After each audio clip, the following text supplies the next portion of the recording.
Hi, I'm Michelle. I study International Business Marketing. My favourite Netflix show is Prison Break.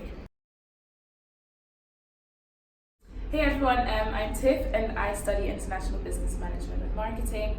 My favourite show is Skinny Girl in Transit, and ironically it's not on Netflix. Hi, my name is Bradley Evans. I study International Business Management and Marketing, and my favourite show on Netflix is Making a Murderer.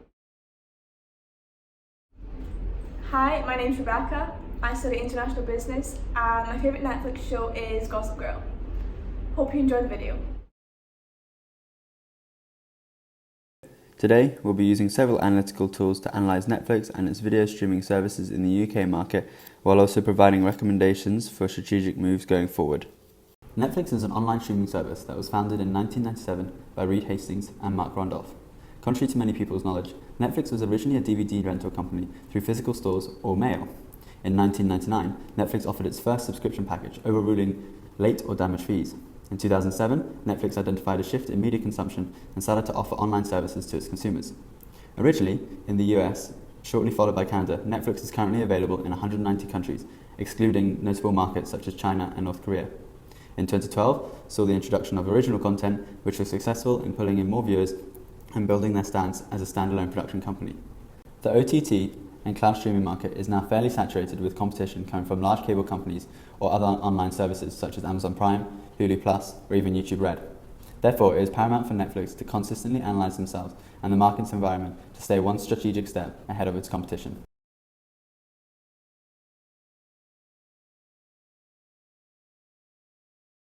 Analytical technique that will be used to analyze Netflix is SWOT analysis, and this is a strategic planning method used to help identify an organization's strengths, weaknesses, opportunities, and threats. Their brand recognition is actually 2 times that of broadcaster networks, and the red and black colors are hugely associated with Netflix's logo. Netflix have their online video and streaming services readily available on a wide range of technologies, from mobile phones to laptops to consoles and even smart TVs, and Netflix is available as of 2019 in over 190 countries. They have a huge range of content, which caters to many market segments. Unfortunately, Netflix do not own the rights of their content. Only the original content is owned by them, and they have to buy content on a rental basis, meaning content can disappear suddenly when license to stream expires. And Netflix are currently spending over $2.5 billion on their original in-house content. Netflix have the opportunity to expand globally, and there's a great opportunity for Netflix to venture into the Chinese market and using Chinese media to stream their content. Netflix can take advantage of word-of-mouth campaigns, especially through social media sites and things like hashtag Netflix and chill or hashtag BirdBox challenge. These have been proven to be very successful. Netflix can expand from just online video and streaming services to on-demand music streaming services and even gaming services as well. And last but not least, the threats of Netflix. The 2 main ones are piracy concerns, because individuals are able to download and stream from illicit sources for free, meaning Netflix lose out on potential customers, and also the increase in rivalry. There has been an increase in industry rivals and substitutes such as Amazon and YouTube.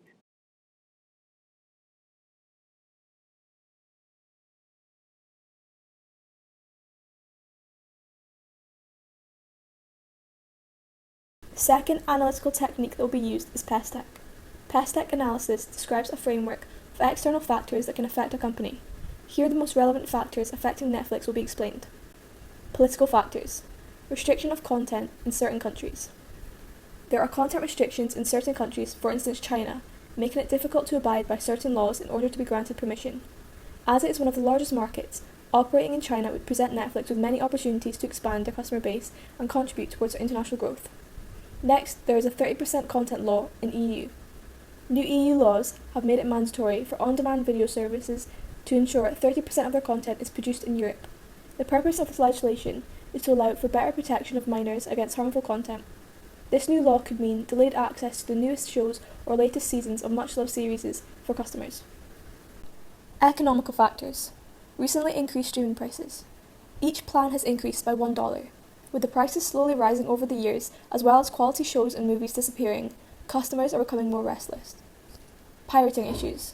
The cost of piracy to streaming services, including Netflix, is estimated to top $50 billion between 2016 and 2022. Many illegal sites make pirating content easy to consumers, and therefore many subscribers are lost, ultimately losing sales and therefore profit. Social factors. Social media increase. With the rise of social media, Netflix was able to further their brand awareness after the hashtag of Netflix and chill became a household name. Netflix has successfully utilised word-of-mouth marketing to interact with subscribers and promote their content. Movement from DVD rentals to online streaming. From 700,000 Netflix subscribers in 2002 to 3.5 million in 2005, it was evident there was demand for DVD rental. In 2007, Netflix saw a change in the market and started streaming videos.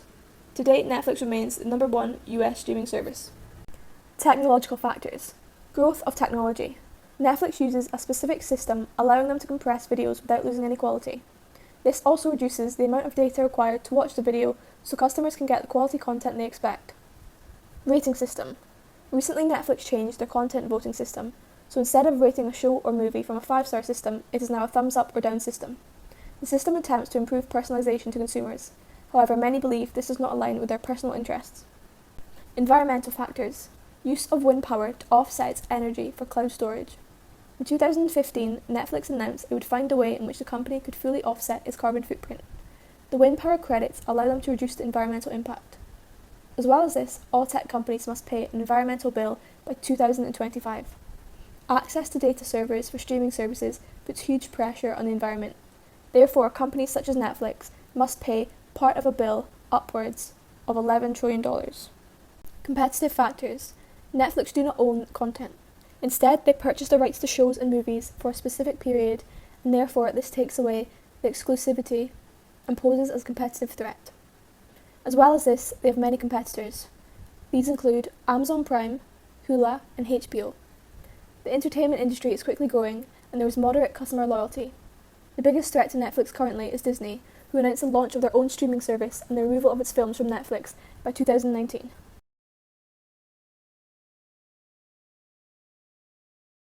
Porter's 5 forces is what drives industry competition.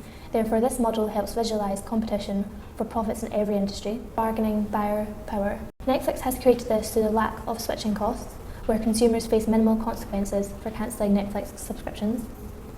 Netflix is expected to adapt their services to meet viewer preferences, for example, providing options for subtitles, foreign languages, and HD viewing. This external influence means viewers will be deterred to using other digital streaming services if they can watch shows and movies in their preferred language. Bargaining supplier power is high. Netflix's contract costs are high since the majority of their content from popular networks and studios is obtained through licensing agreements with content providers. Since Netflix do not own the rights to its original content, suppliers' contracts with Netflix are extremely high in cost and therefore possess a threat to the long-term viability of its current business model. Suppliers may also develop strategic alliances to reduce contract costs. Netflix's degree of rivalry among competitors is moderate. Netflix's direct competitors are Hulu and Amazon Prime, as well as apps for streaming services like Apple TV. However, in the current competitive environment, Netflix has a strong stance in the market as they are differentiating their products through producing original content and finding ways to make content interactive for viewers. Netflix's threat of new entrants is moderate. The new trends in the market are being adopted by YouTube Red, which gives the consumer access to YouTube Music and Google Play Music. This provides a competitive advantage as to the amount of content they own by combining original content, music, and social media. However, in order for new entrants to compete against Netflix's costs and scale, they would have to partner with an established brand to be able to face the high cost of servers and technical support. Netflix's threat of substitutes is high. Live streaming is still an attractive alternative for sports fans or those in tune with the news who will want to remain using cable services. Consumers may not want to pay for Netflix's services since they can find much of Netflix's content on a lower costing service such as Hulu or Amazon Prime or pirate the content for free. This diminishes Netflix's market share and is a threat they need to cover. The challenge faced by Netflix is the expansion of the company with more and more digital streaming services becoming readily available. The recommended strategy to achieve growth by 2022 is by using human and technological resources to address the threats from competitors. Netflix can achieve this growth by using diversification tactic through partnerships to increase product differentiation, gaining a competitive stance within the current strategic group.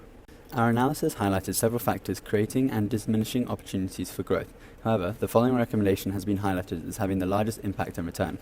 A potential recommendation which we disregarded was the possibility for Netflix to form a strategic alliance with suppliers of the entertainment industry in order to reduce costs. However, this outcome was focusing on cost reduction rather than differentiation. We recommend that Netflix adopts the mentioned strategic option following these recommendations. Netflix should provide live streaming sporting events to all its subscribers. This can be achieved by partnering with the BBC. The BBC is a well-known and established network within the UK and has its own highly credible sports division. However, there is no online dedicated live sports streaming.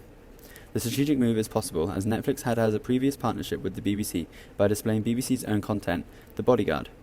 This existing relationship means venturing into live sports would be viable and would create a mutually benefiting partnership as the BBC would expand its market reach and Netflix would retain its customers who sign up for the live sports on their main service. Thank you for watching. Hope you enjoyed our video. Bye.